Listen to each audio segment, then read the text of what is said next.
Iran একটি দেশ যার নাম শুনলে পশ্চিমা বিশ্ব চিন্তিত হয়ে ওঠে। কারণ শুধু তেল বা রাজনীতি নয়, ইরান এখন হয়ে উঠেছে একটি ভয়ঙ্কর মিসাইল শক্তি। আজ আমরা জানব ইরানের হাতে কত ধরনের মিসাইল ও ড্রোন আছে যেগুলো পৃথিবীর শক্তিধর দেশগুলোকে কাঁপিয়ে দেয়। শুরু করি শাহাব সিরিজ দিয়ে। শাহাব 1 থেকে শাহাব 3 এই ব্যালিস্টিক মিসাইলগুলোর রেঞ্জ 300 থেকে 2000 কিলোমিটার পর্যন্ত।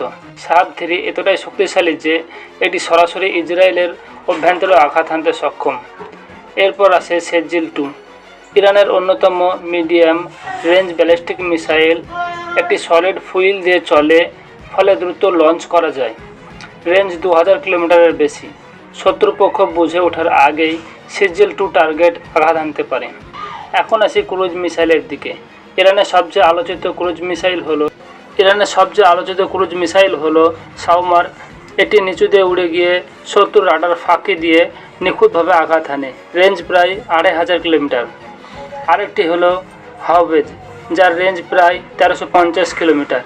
এটি সম্পূর্ণ ইরানের তৈরি এবং স্থলভিত্তিক টার্গেট ধ্বংসে ব্যবহার করা হয়।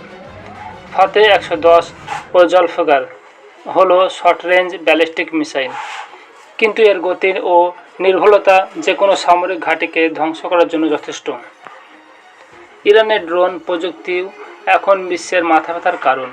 বিশেষ করে শাহাব 136 একটু আত্মঘাতী কামিকাজে ড্রোন, যা ইউক্রেন যুদ্ধে ব্যবহার করা হয়েছে। এটি বিস্ফোরক নিয়ে নিজেই গিয়ে টার্গেটে আঘাত হানতে পারে।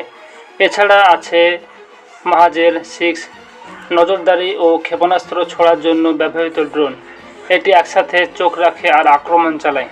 সবশেষে বলা যায়, ইরানের এই মিসাইল ও ড্রোন শক্তি শুধু কথায় নয়, বাস্তবে অনেকটাই ভয়ঙ্কর। দিন দিন এই দেশটি সামরিক দিক থেকেও আরও শক্তিশালী হয়ে উঠেছে।